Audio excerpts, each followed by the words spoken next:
Good evening, everyone, and welcome. My name is Shari De Silva. I'm the Chief Curator at the Jeffrey Bawa Trust.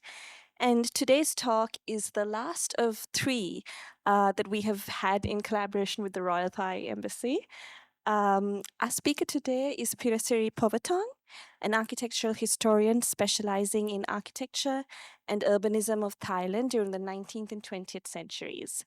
After finishing his studies at the University of Michigan, Ann Arbor, he has been teaching at the Faculty of Architecture in Chulalongkorn University in Bangkok, conducting research on the development of modern architecture in Thailand and the preservation of modern architectural heritage through archival materials, walking tours, and other public education programs.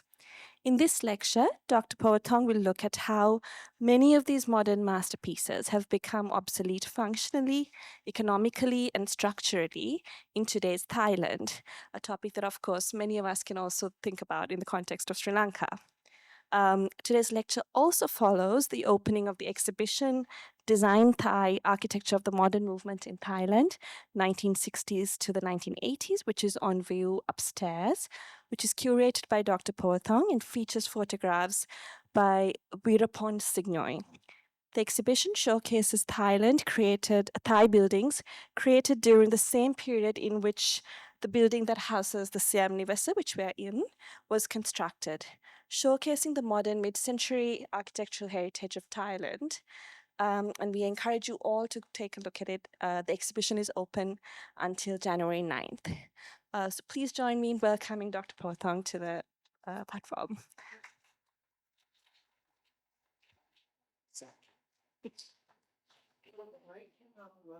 It's not working.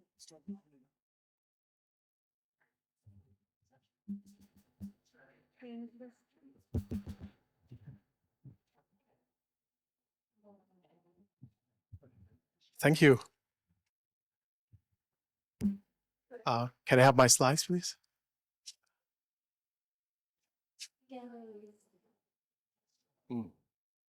Oh, okay.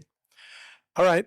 Thank you, Sherry, for the introduction. Thank you, the Baba Trust, for inviting me and Virapon, my colleague, to this very auspicious event. And of course, thank the Embassy of Thailand for organizing the whole thing.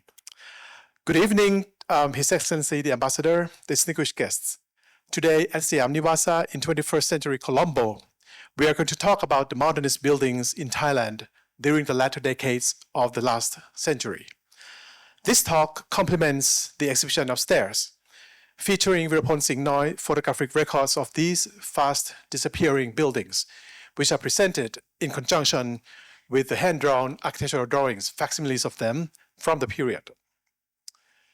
But before we begin, let me give a brief outline of what came before the 1960s. Present-day Thailand, thousands of years ago, was a part of mainland Southeast Asia, the threshold between Indian and Pacific Oceans, as well as the flows of culture between South and East Asia. A crucial factor, then as well as now, is the tropical climate, which gave the region a common rice culture, semi-aquatic urbanism, settlements, and vernacular house form. These wooden houses on stilt, elevated on stilts with a large gable roof and wide overhanging eaves, protects humans from heat and humidity, while natural ventilation was, of course, much encouraged. This was also the floating houses, which embodied the architectonic ideas of lightness and mobility. And that grew into communities. This is the edge of Bangkok in the mid-19th century. But for the gods and the kings, these were elaborate architecture of permanence, representations of Mount Meru, the result of centuries of transculturation and localization of Hindu, Buddhist systems of thought. Architecture played a great role with spectacular surface decoration, craftsmanship, and refinement, which were passed on through generations of master builders and craftsmen. By the mid-19th century, colonialism began to transform this idyllic world. Siam's neighboring kingdoms began to succumb to various colonial powers. The kingdom managed to maintain her sovereignty, but much was transformed, starting with the king himself. And these photos, on the one on the left, show the King Rama IV, or King Mongkut, in full traditional regalia with a crown that represents Mount Meru. And the one on the right, the same man, but he wore the French military uniform that was gifted to the king by the French emperor. So modernity was made tangible in the beginning through classical language of architecture for the new royal palaces. And the idea of modernization also began to transform. Waterways began to be replaced by roads and streets. The idea of modernization was continued through the 20th century, through the long reign of King Chulalongkorn, who ruled until 1910. The ruling elite employed British and Italian architects to design Western-style buildings for modern institutions, like this one for the justice system and the barracks for the modern army. And there was, of course, the constant struggle between being modern while maintaining one's national identity, the example of which is this building, the Hall of Audience, which the body was designed and built by a British architect from Singapore in the Italian Renaissance style. But the king changed his mind and replaced the roof with the traditional spires that represent the Mount Meru. And so by the early 20th century, the government mainly used these Italian architects who managed to combine modern reinforced concrete technology with various historical styles, like the throne hall that Rama V built towards the end of his life. The outside was entirely clad with Italian marble, but inside it was all modern reinforced concrete structure with lifts and electricity. And princely palaces, for those sons of the king who studied in Europe, they returned and lived in these Art Nouveau and Art Deco palaces.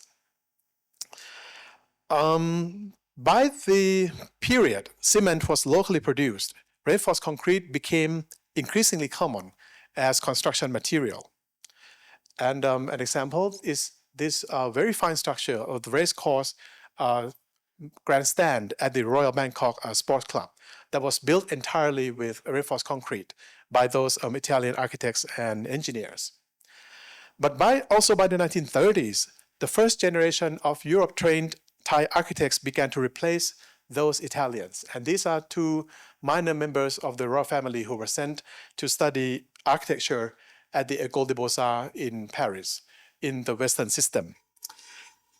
Oh, and this is the work of one of those princes. After his return, he managed to build the kingdom's first entirely air-conditioned movie theater in the Art Deco style by Mom Chao Samai Chalerm. So they managed to retire those Italians year after year. And also at the same time, in 1934, the Association of Siamese Architects was formed, established as a professional body. And in the following year, the country's first architectural school was founded at Chulalongkorn University. During the Second World War, Thailand sided with Japan with actually disastrous results and suffered major damages to the cities, especially Bangkok.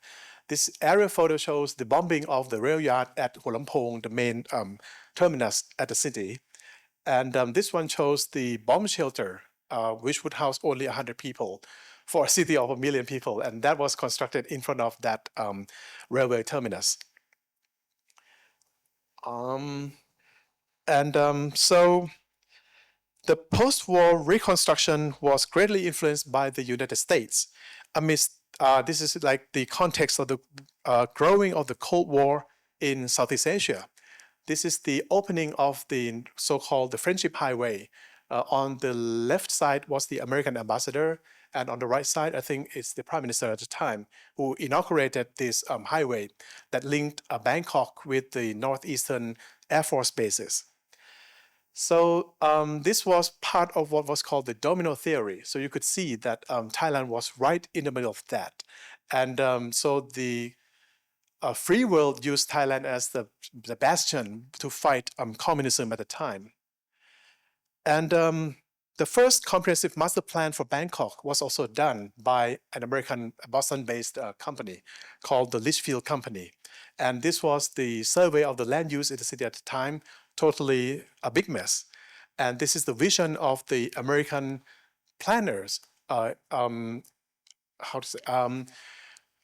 projecting the growth of the city in the next 30 years in a well-ordered, like served by the highways with proper parks and all that. And of course, all this was mostly paper dream. Modern construction materials gradually changed architecture, like this asbestos roofing, which changed the form of the roof of the house from the steep gable to the more kind of almost flat roof. But as this was not air conditioned, it still has to conform to the idea of the big roof, overhanging eaves, and the stilts of the centuries old. And internal migration from the provinces to Bangkok also led to the growing housing crisis and the modern low-income housing typology like this one. So now, during the 60s, during this period, Thailand entered a phase of rapid development, economically, physically, and architecturally, partly driven by the United States' strong presence in the region during the Vietnam War. Infrastructures, highways, airports, Air Force bases, and then in the cities, sport venues, city halls, theaters were constructed, not only in Bangkok, but also in the provincial cities. This map shows the 7 Air Force bases that belong to the Thai military, but that was used and much enlarged by the US during the Vietnam War for the bombings of the Indo-Chinese countries. And so the Don Mueang International Airport became really international with the modern terminal. And the Bangkok City Hall was also built during this period, but by Thai architects. And the National Theater. So you could see that the public buildings, they try to convey the sense of being both modern and applied forms of the Thai architecture at the time. So actually it was not really modern, but the plan is very symmetrical, very traditional, very Beaux-Arts. And only this period that the new building task managed to convey the new sense of space, form, and structure. Examples include this one, the indoor stadium that was built for the 1966 Asian Games, featuring a vast folded plate concrete roof that hovers over the body of the concourse. And this is the detailed design of the columns supporting the big roof as well as the eaves. And the kind of very well thought tropical design of the space between the main concourse and the peripheral structures. And the designer, the firm, was actually an American company that mainly designed work for the Air Force bases in Thailand and extend that practice to this building. And buildings in Bangkok during the 60s remained not so very tall. Like this one, it was called the World Travel Service Building, a combination of office, a restaurant, and living quarters for the first generation of like airline like steward and stewardesses who stopped. They had to make stopovers in Bangkok, in Colombo, and all those places when flights were short. And this building was fully air conditioned with a lift, and as well as the very early use of what was called the brise-soleil, the concrete sun shading device that covers the facade of the building. And another example was the Bank of Thailand's banknote printing house, which was designed by a Thai architect, a graduate from Chulalongkorn, and in the kind of modern principle. The building, the long one on the right, was the big columnless hall housing the printing machine imported from Belgium. And the building on the left was the office for those engravers and the kind of people who deal with the details design of the banknotes. And at the center was the office of the administrator. So it's all very functionally articulated and very well thought of in terms of tropical design. For residential buildings, a new type was the court, the so-called court, which were actually rental flats for expats and the rich families of Bangkok. Kanika Court featured a striking three-dimensional composition of balconies and railings, all were made of concrete, that creates this interesting interplay of light and shadow with this like long projecting cantilevered balconies. And this is another example called the Villa Flora in Pahonyotin. And the plan shows that it's actually a walk-up without any lift, and each staircase hall served just 2 units on the sides of the staircase. And this is another example. It was the housing for the Siam Cement Company staff. It was multiple unit housing, and that employed the use of the modular system in these building components, because the Siam Cement Company was also producing the building materials at the time for the market. So this is like the laboratory where they tested the materials that they produced. And here the architect Santaya Israsena, he played with the idea of the split level housing. And of course, there was also the Dindang flats that were constructed by the new National Housing Authority, which was a series of walk-up apartments, walk-up flats on pilotis. I think there were 3 floors on pilotis with the deep sunshades and through ventilation. It's single load corridor. So it's all very Corbusian, and they actually went to Europe to study low-cost housing for the people.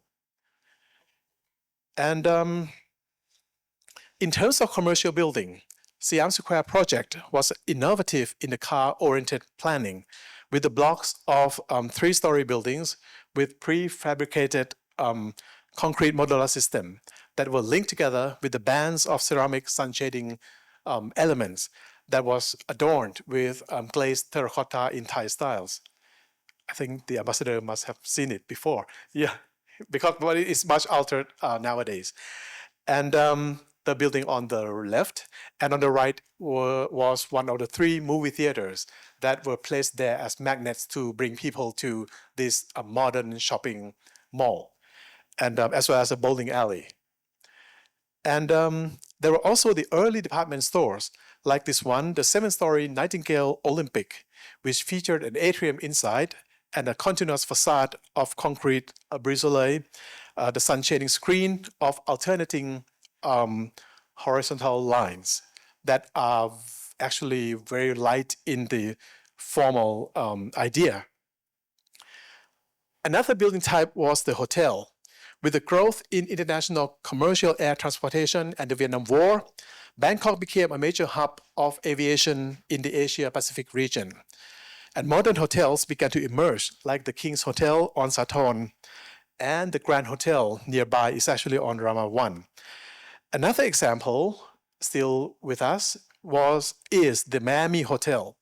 It was called the Miami, and it was built in 1965, and it was so called because it was named in honor of Thailand's first Miss Universe, Apasara Hongsakul, and that year she won that title on Miami Beach.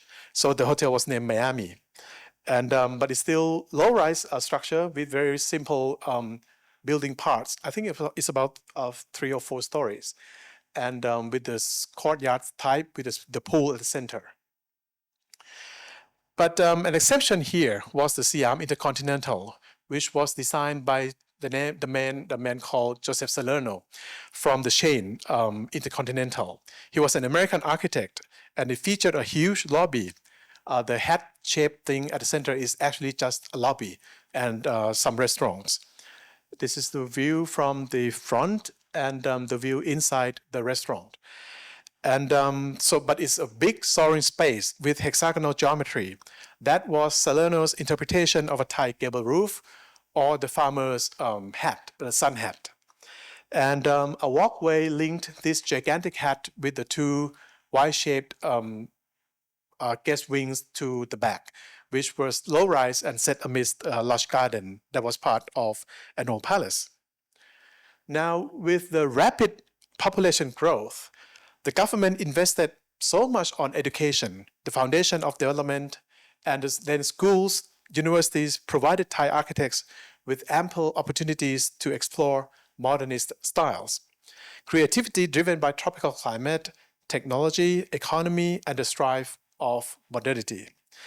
An example here of a complete campus design was the Bangkok Christian College, which actually was designed by Amos Zhang, a Chinese-American architect. I think he wrote a book called The Tao of architecture. And he spent years in Bangkok working and teaching. The BCC, the Bangkok Christian College, was a series of rectangular classrooms set along a wide passageway interspersed with the courtyards. Reinforced concrete waffle slabs were used in conjunction with the wide span columns to accommodate thousands of boys who congregate daily at the school chapel, a graceful structure that was inspired by the shape of the Thai Buddhist monastery.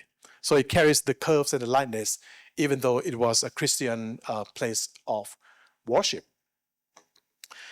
And another great example here was the new Faculty of Science at Mahidol University.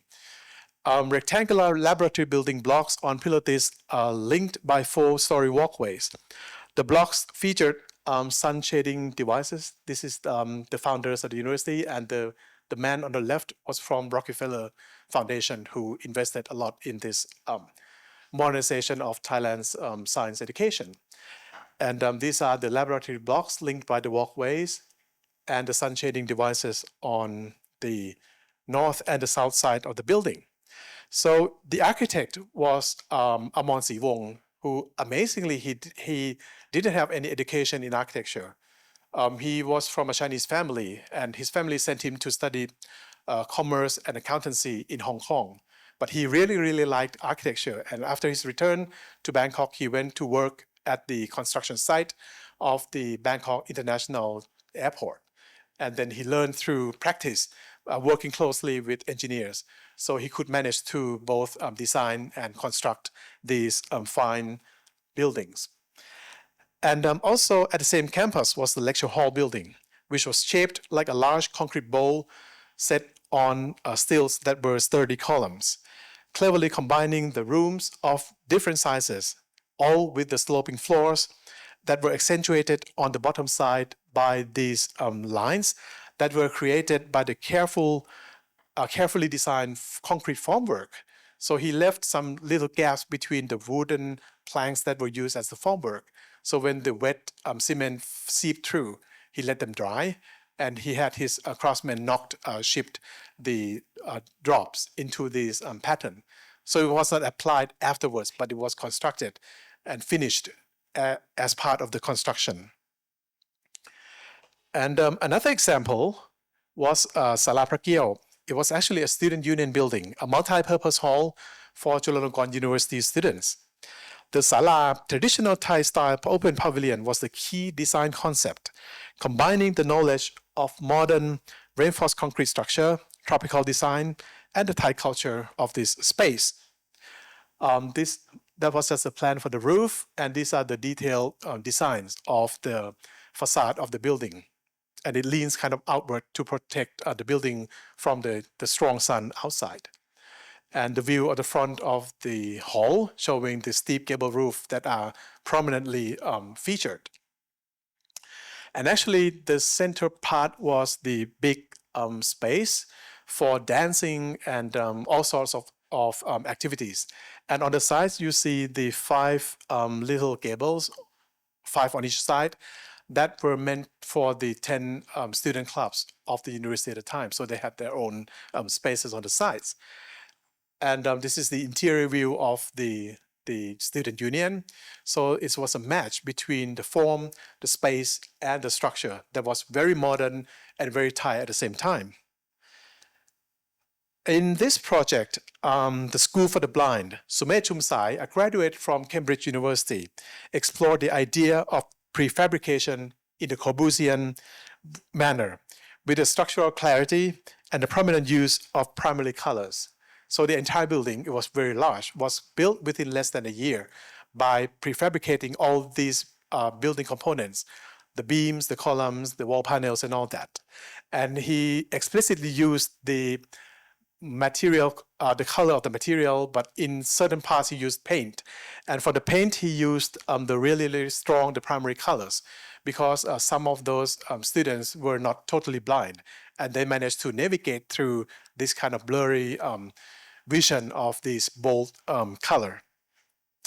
So, but in terms of architecture, I think it still maintained the lightness and permeability of the form of the traditional wooden house on stilts, even though it's entirely rendered in concrete.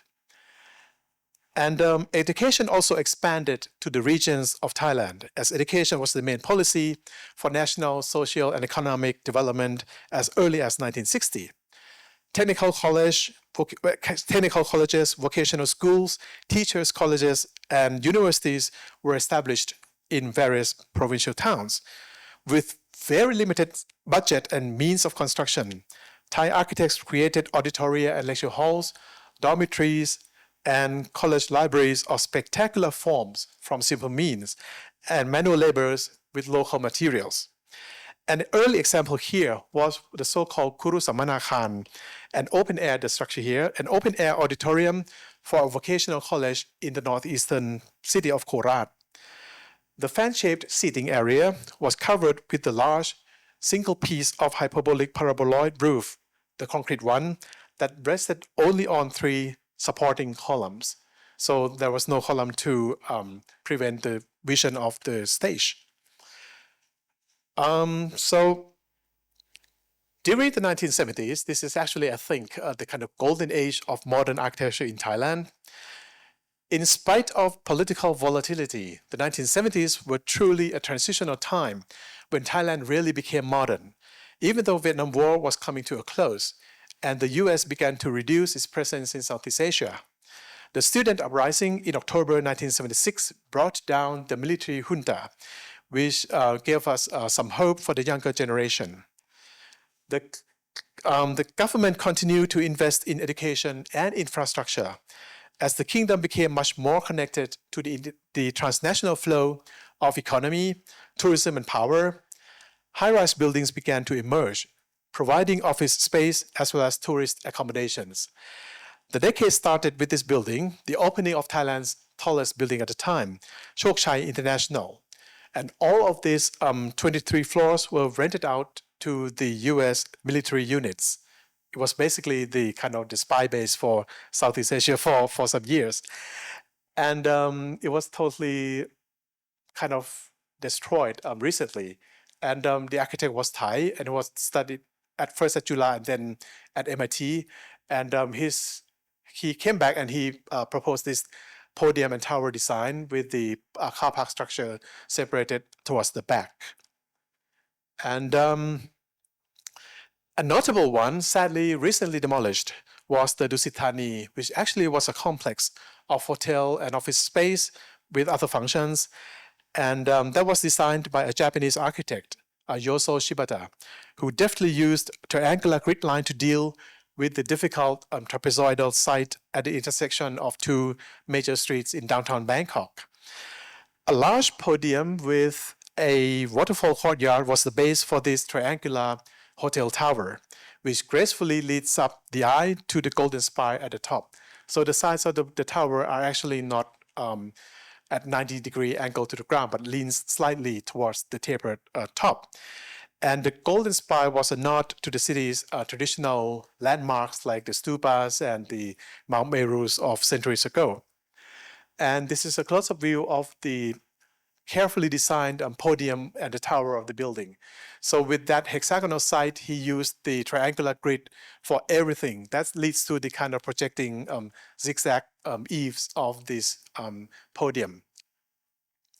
And the interior of the lobby, still these sturdy round columns supported the hexagonal ceiling points of the lobby. And many of these photos are shown at the exhibition upstairs. And so at the top was the 360-degree restaurant, and it was called the Tiara, and then topped with that golden spire. And after 50 years, it was recently demolished, and now like some other towers replaced this fine one. And another example, a very notable one, was the Intra Hotel and Shopping Center, Bangkok's first integrated complex of shopping arcade, a 1,200-seat movie theater, car park, bowling alley, as well as 13 stories of hotel rooms. in the podium, again, podium and tower model.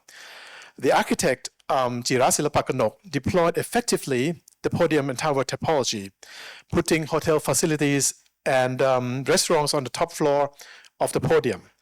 And that entire podium was clad with blocks of concrete, with ventilating blocks that was stamped with the, again, the glazed ceramic tiles of traditional Thai pattern. And these blocks were actually hung on the black metal frames. So from the outside, it looks as if these blocks were floating out of the darkness. And so parts of the blocks were behind that were car park. So that's why they need that kind of through ventilation. And for the tower part, it featured the double facade, the deep projecting layer of the brise-soleil that consists of precast units of simplified gables that came with the supporting piers, a reference to the traditional gable form. And I think here, each room would feature 2 units. So from the outside, the building looks somewhat larger than it actually was, because it repeats 2 units for just 1 room. And other new hotels include this one, a really, really special one called the Rama Hotel by Dan Wong Prasad. And with the signature use of the circular form. He was a son of a rich family, and he studied high school in the US, and he finished his master's at, I think at Yale, and then he worked briefly for Louis Kahn in Philadelphia. So he acquired the taste for the geometry of the circles and the triangles and all that. And here he used that for all the round-shaped windows without much care for the sun shading. And also by the same architect was the Ambassador Hotel with the circular tower and a great lobby space at its base. You see it's like the square shape cascading down to the garden. And actually it consisted of very simple square umbrellas that a grid of concrete square umbrellas that cascade down and greatly transform the transition from the outside drop off to the lobby area inside at the base of the round tower. This period also witnessed a rise of new public buildings, especially cultural centers, movie theaters, and even the King's Audience Hall. Located adjacent to the royal residence at Dusit Palace, the Royal Pavilion at Ampon Garden was built with dual purposes. And indoor, this is the layout of the building, so the King's residence would be very close by. And this is the plan of the building. North is up. And so it was dual purpose, an indoor badminton court for the royal family. The king played badminton. So here is the court. And the king also played jazz. So towards the back was the stage. And so this hall could be converted into a modern audience hall and a concert venue or a banqueting hall by the use of the long span structure that supports the folded concrete roof, very large one. So basically there were 6 columns on each side in a row, and the 6 columns would support the one piece of the folded concrete shell. And at the center, the red one, this part could seat 500 people, air conditioned. And the veranda spaces on the sides, this could support 250 and 250 without air conditioning. So this audience hall could receive 1,000 people for the banquets that the king gave. And this is the cross-section of that, showing how the support reached to the center, supporting these gigantic umbrellas. So the central part kind of touched lightly at the center with this air-conditioned space inside and the veranda space on the sides.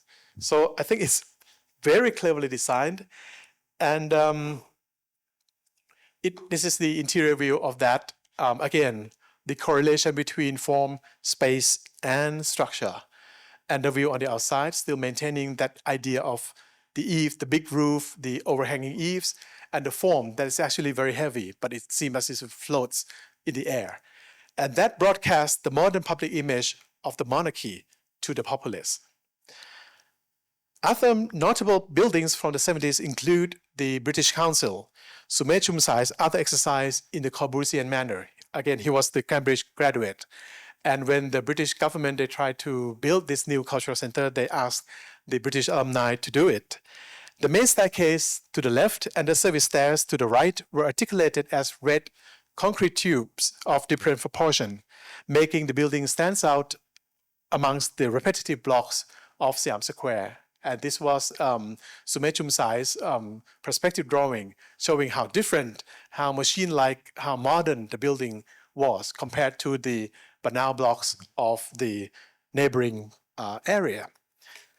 Also at the same place at Siam Square was the Scala Theatre, a 1,000-seat movie palace, all entirely air-conditioned. Jira Silapakanok cleverly dealt with the awkward shape of the site.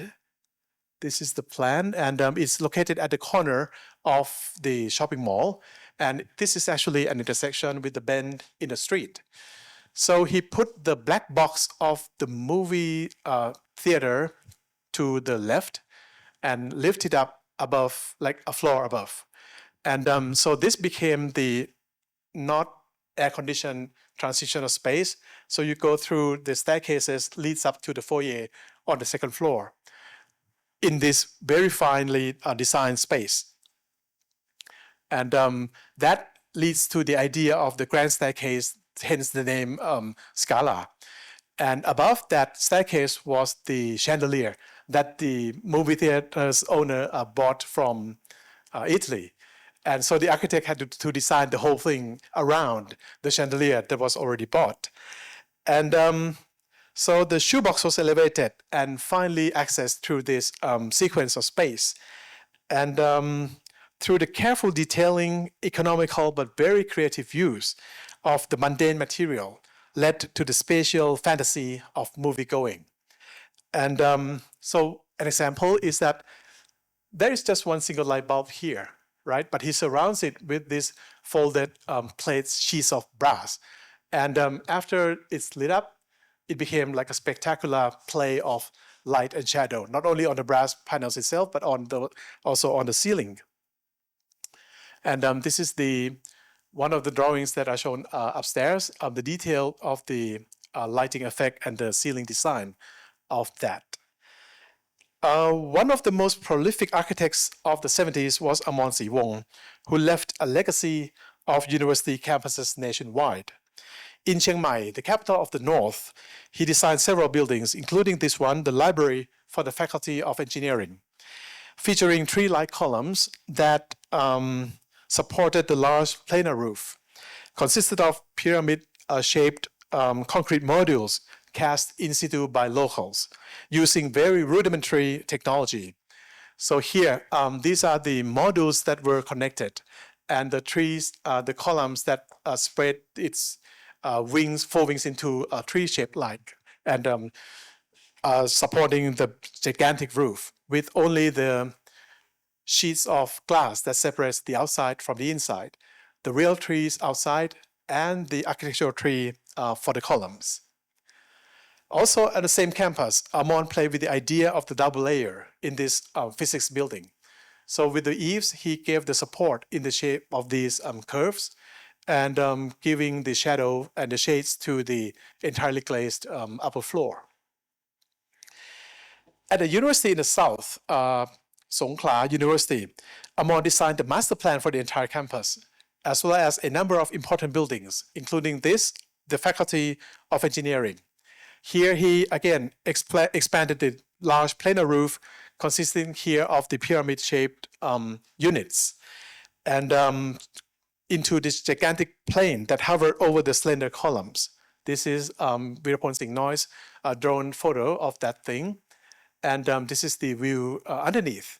So supporting these gigantic modules of concrete domes, he put only very slender metal tubes that support that plane. And underneath are like boxes of rooms and functions that can be quite flexibly arranged. And this is the detail of how the concrete modules met with the supporting metal tubes.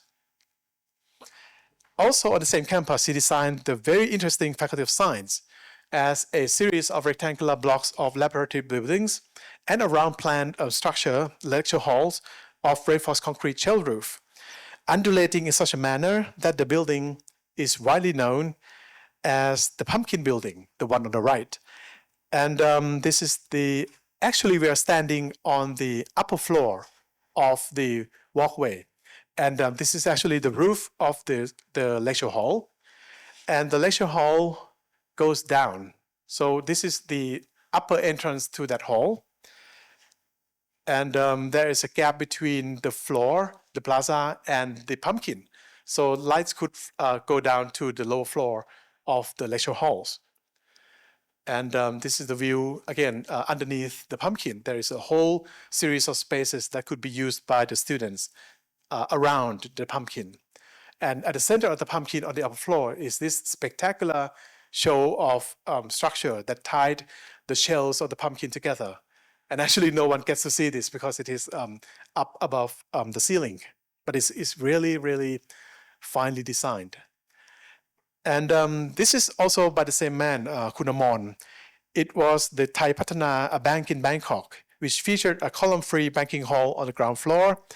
And the entire building facade was doubled with glazing inside and the elaborately designed concrete net that provided sun shading. But here he actually put this thing around the whole building, as well as giving a visual spectacle to the form.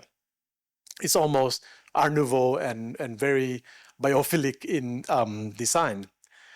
And this is the building now, surrounded by actual trees.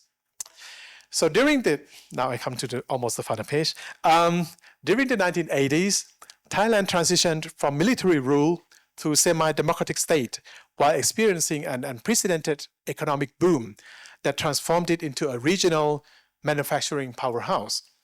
The decade was largely defined by the stabilized politics and the gradual decline of the communist insurgency. This led to a period of construction boom, which gave, again, Thai architects opportunities to explore various architectural styles, modernist, historicist, and postmodern, with varying degrees of success. So there are so many buildings from the 80s, but not many of them are worth talking about. And so the struggle between the desire to be modern and the need to preserve one's identity continued within the rapid urban growth, infrastructural strain, as well as environmental degradation. Tropical modernism remained as strong as ever. An example here was the foundation of the Islamic Center of Thailand Mosque, essentially the central mosque of Bangkok. Paichit Pongpanluk, a Muslim Thai architect, used 2 sets of gigantic concrete umbrellas that could build like one by one. And the umbrellas were put together into 2 sets. The bigger one to the right covered over the main prayer hall, and the smaller one to the left covered over the meeting room of the Muslim leaders.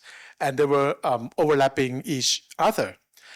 So this result was a spectacular space that gave a warm welcome to everyone to the series of staircase into the prayer hall, which was very well ventilated and spectacularly designed with very cheap, low-cost materials.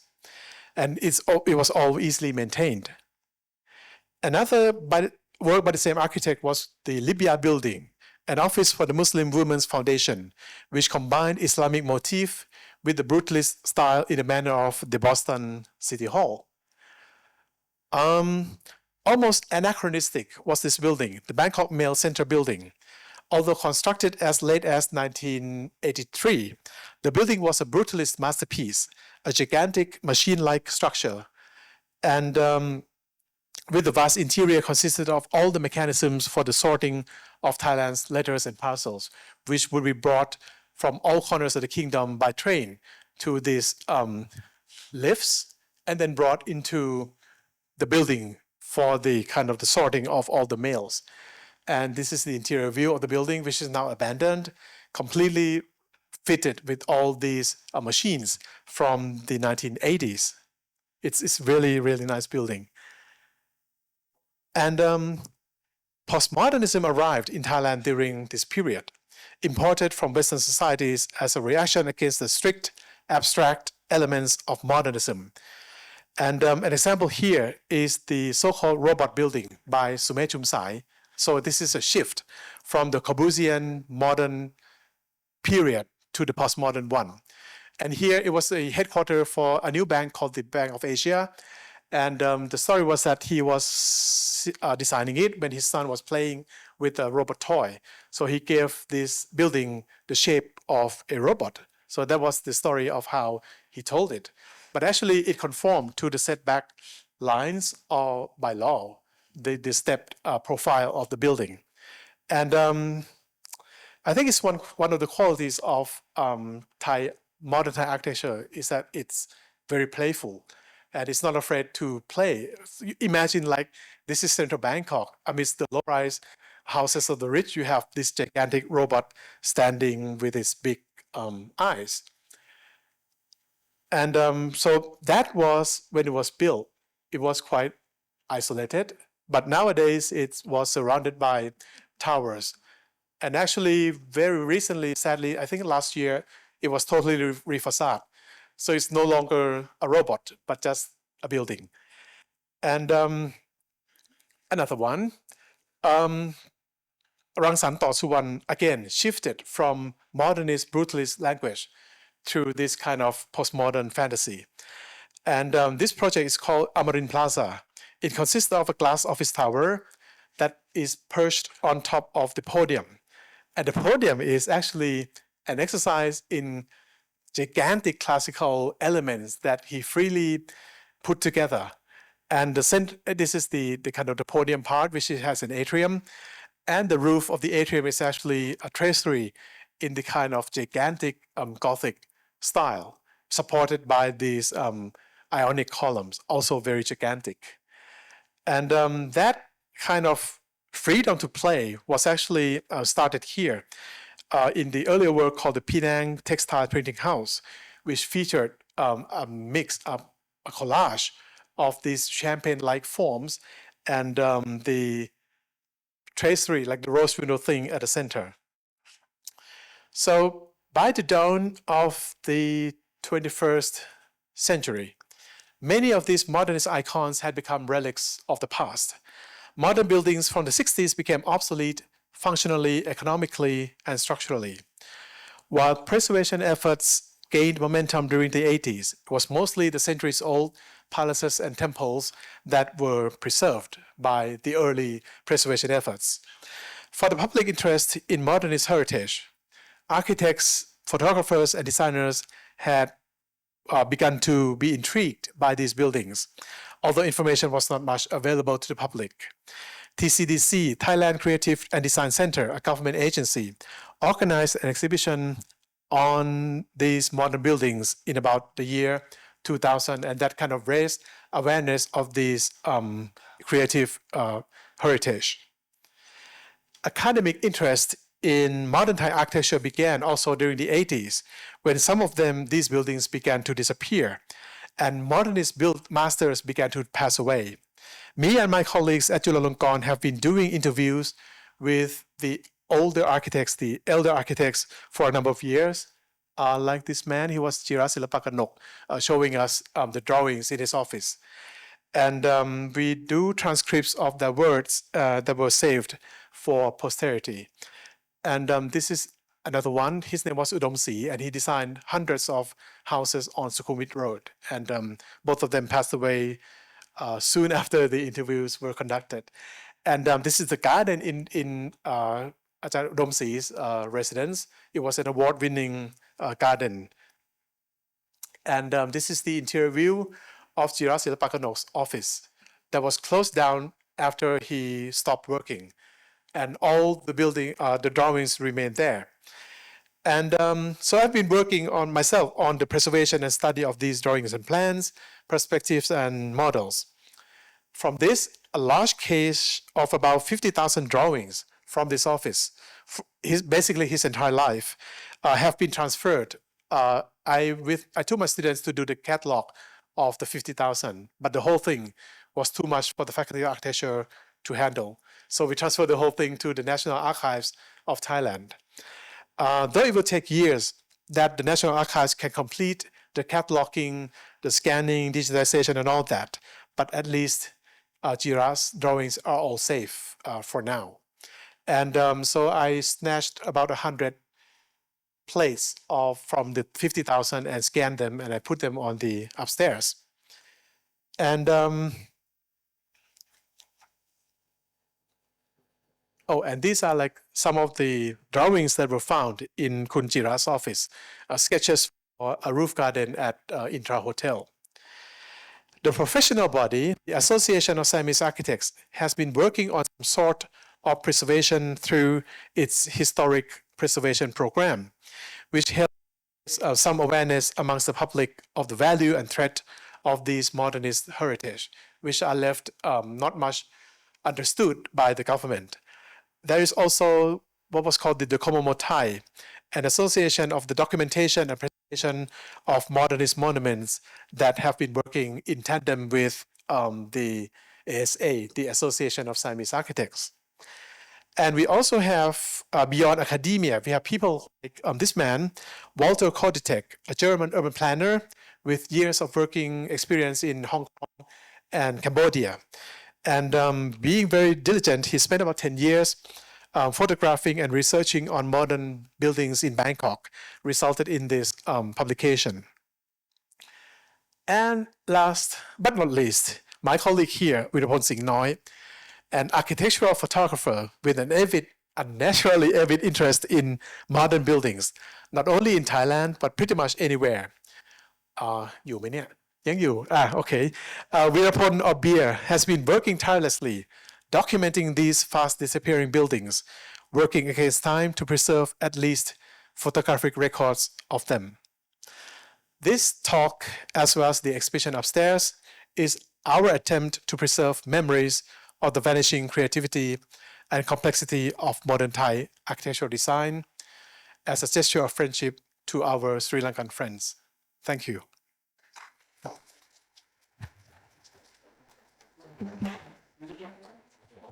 Thank you so much for that very, very interesting talk. It is quite warm here.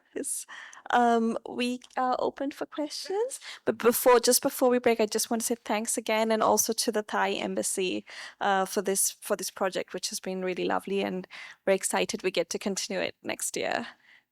So any questions? Comments? Yeah, pass it back to you.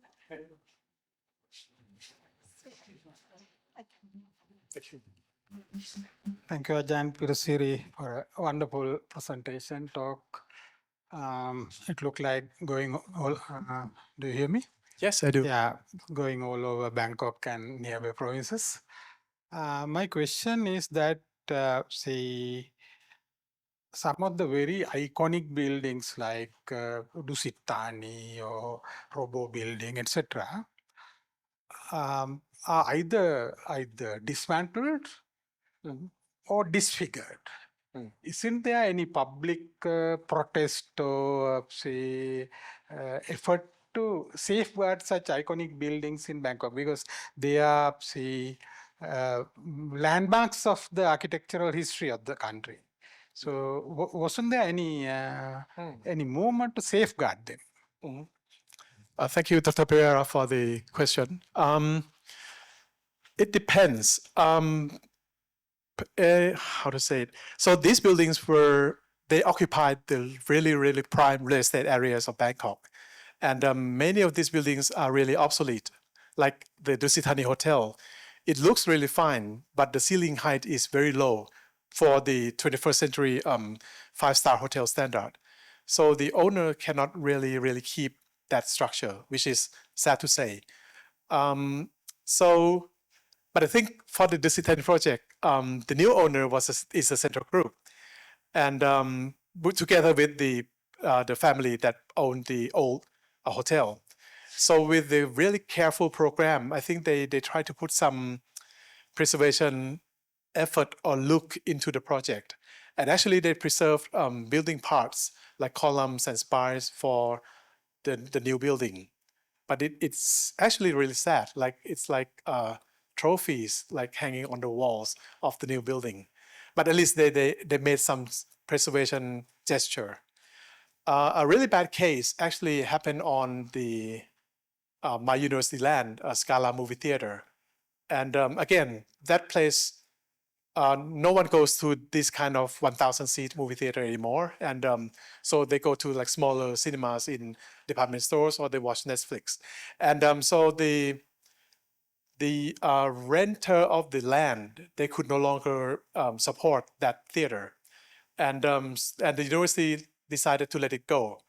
And that land was rented by, the rent was now belonged to the central group to do another department store, which is like we have like millions of department stores in Bangkok already.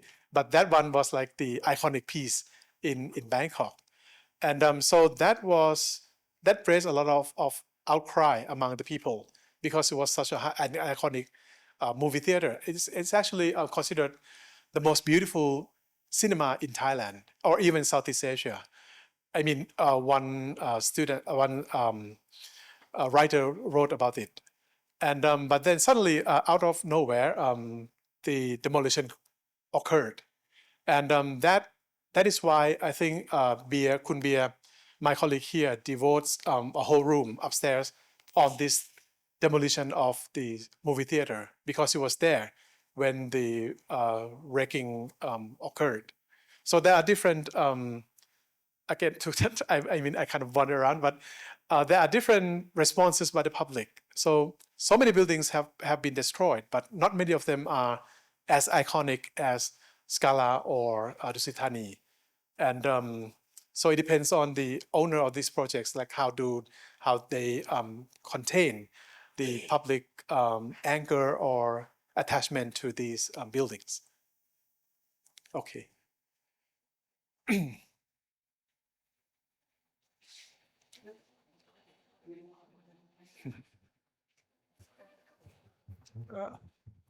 I'm quite intrigued. Why is there so much obsessive decorative elements in Thai, interiors, all these sort of incredible, uh, shapes and, the volume that it produces. And I don't know about the maintenance, how difficult it was to maintain all the shapes, but like the pumpkin building or the other one which you showed, the champagne glasses. I mean, where did it all originate from their schooling, or was they went to Italian, faculties of architecture, or where did it all originate? You know? Hmm. I think there are two parts to your comment. One is, I think there is the predilection for ornament and decorations in traditional Thai architecture. Yeah. So we love to put like lots and lots of decoration on the surface of the buildings, and we are not afraid to use fantastic forms, Yeah. right? Like all those temples. Yeah. And but for those like spectacular concrete shapes, I think they learn only not by those Italians, but later. And the thing is that there is a great source of cement in Thailand. So people really know how to work with cement as early as the year 1900. And when modernist period came, they managed to combine that with the new sense of form. And I think they really enjoyed to play with this kind of plastic quality of reinforced concrete. And people like Rang San, like many of these masters, they not only designed, but they had to think of how to make. And they had even their own teams of artisans to do. People like Rang San, he is one of those masters. He designed branches for the bank called Kasikon Thai, Thai Farmers Bank, with this kind of champagne glass thing. So he had his own team of craftsmen and contractor to build this kind of thing to his standard. And another thing is that they no longer don't do things like this. I think after the 80s, they no longer do this kind of high craft bold form anymore, but it's more banal and like materials are cheap to come by and they don't have time to really consider the tectonic quality of these buildings.